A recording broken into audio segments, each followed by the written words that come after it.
over 58 million people visit Walt Disney World every year. That's pretty much the entire population of Italy and works out at around 159,000 every day.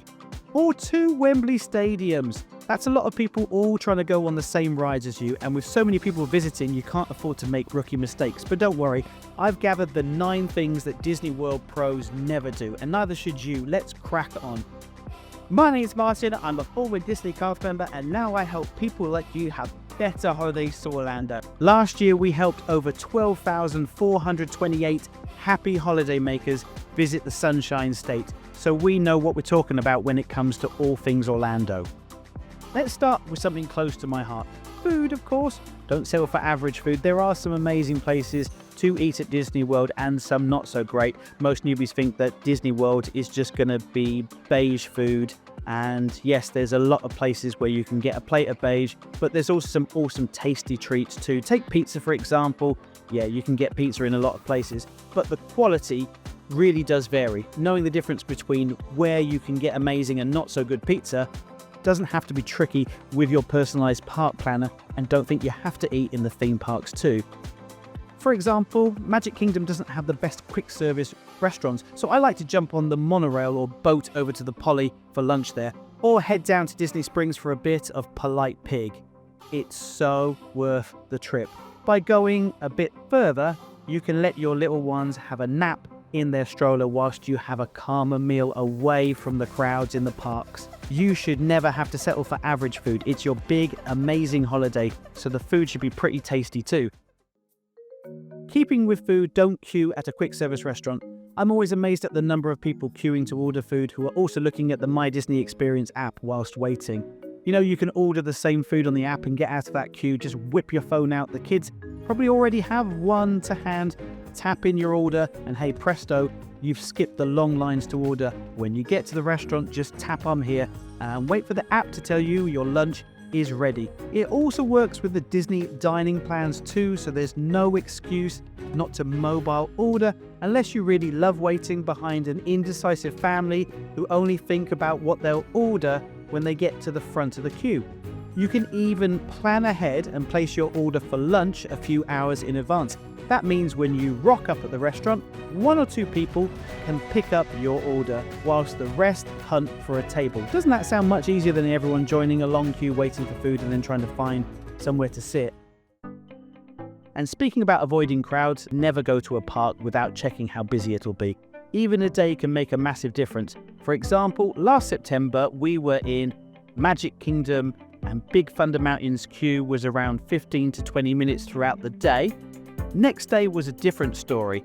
Well, that went up to 40 to 60 minutes with the queue overflowing into the street. So I could have ridden Thunder Mountain potentially 3 times in the time it would have taken me the next day. And just to prove this list isn't just thrown together, here's a cleverly positioned ad telling you all about how you can avoid crowds when you book your Orlando holiday with us. You're wasting your time if you book your Orlando holiday anywhere else. Literally. Wait, what? Why does it matter where you book your trip to Walt Disney World? On average, people who book with us do 5 more rides and queue less every single day. So if you're in Orlando for 2 weeks, that's 70 more things you could do. We love helping people like you do more in Orlando, or do more Orlando as we like to call it. So how does it work? You'll have a few calls with your Orlando guru. It's our job to find out everything you want to do and make some suggestions. Your guru takes around 9 hours to put together your personal park planner. This is your key to doing more Orlando. Along with tons of tips, we use cutting-edge tech to help you navigate the parks. And forget about reading all those restaurant reviews. Disney World alone has over 205 places to eat, and you'll find all the best ones for you in your planner. And don't worry, it's not some complex military-style plan. It's super easy to follow. Plus, it saves you watching hundreds of hours of YouTube videos or asking questions on Facebook just to get confusing and conflicting information. We're the Orlando gurus, so you don't have to be. Normally, our personal park planners cost £248, but when you book with us, you'll get this for free. Queue less and do more Orlando. Don't force your kids to go on a ride they don't want to, and don't ruin the ride for other guests. Yes, you might know the entire pre-show or where the surprises are, but no one thinks you're cool if you ruin it. Likewise, no one wants to be on a ride with a kid having a meltdown. If you're not sure how your kid or even adult is going to react, there are plenty of POV ride videos on YouTube. Now, I try to avoid these for myself as I don't want to spoil any surprises, but if it means they won't scream the place down, it's worth it. If you're staying in a Disney or selected partner hotel, don't sleep in. Make the most of early theme park entry. Yes, 30 minutes doesn't sound like a lot, but it gives you a massive advantage over day guests. Once in the park, choose one of the rides that usually has long queues. In Magic Kingdom, that would be Seven Dwarfs or Peter Pan. Hollywood Studios is Rise of the Resistance or Mickey and Minnie's. Animal Kingdom, head to Avatar, and Epcot is a toss-up between Frozen and Remy. Here's my big tip for Magic Kingdom. Only a few of the lands are open for early entry, so head to Peter Pan. Then 30 minutes later, Haunted Mansion opens up. After your flight to Neverland, wander over to the mansion and you would have done 2 big hitters in under 45 minutes. Don't waste your time with Dumbo or one of the smaller rides, those won't have big queues later. So even if it's your fave, get one of the big boys out of the way whilst it's quiet. Stick around for my numero uno Disney World pro tip. Don't go anywhere without a water bottle. Seriously, it gets hot and humid in Orlando, so stay hydrated. There are water fountains around the parks. Epcot and Hollywood Studios have proper water bottle fountains with chilled, filtered water. Animal Kingdom doesn't, and Magic Kingdom only has one near Tron. But at any quick service restaurant, you can ask for iced water. Always ask for double the number of people in your group. The cups aren't massive, so it usually takes 2 cups to fill your water bottle. And for a bonus tip, bring along the Little Robinson's squash. It's a real lifesaver in Orlando. You can also order bottles of water to be delivered to your hotel too. Just check the link in your personalised park planner. Plus, you'll be saving a small fortune compared to buying bottles of water and Coke in the parks.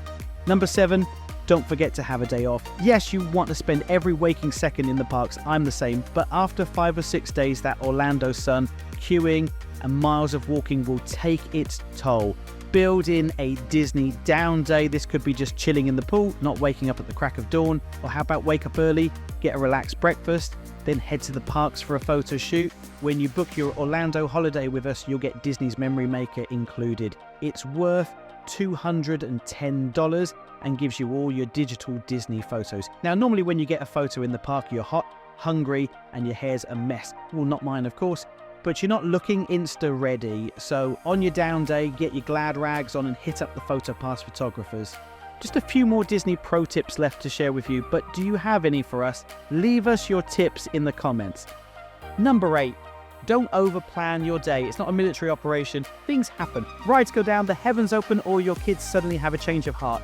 Maybe those 6 frozen margaritas in Epcot weren't such a good idea at lunch, or whatever the reason, your plans will probably change at some point during the day. That's why we recommend using our 5-2-1 plan. Inside your personalized park planner, you'll find space to plan out 5 must-do rides, 2 things to eat, and 1 show or fireworks. Having just 8 things to do that day allows for any changes. And lastly, number 9, don't go at the wrong time of the year. This next part is so crucial. I've made a whole video about it. When you go to Disney World, is even more important than where you stay. So click here to watch it next and make sure you don't go to Orlando at the wrong time.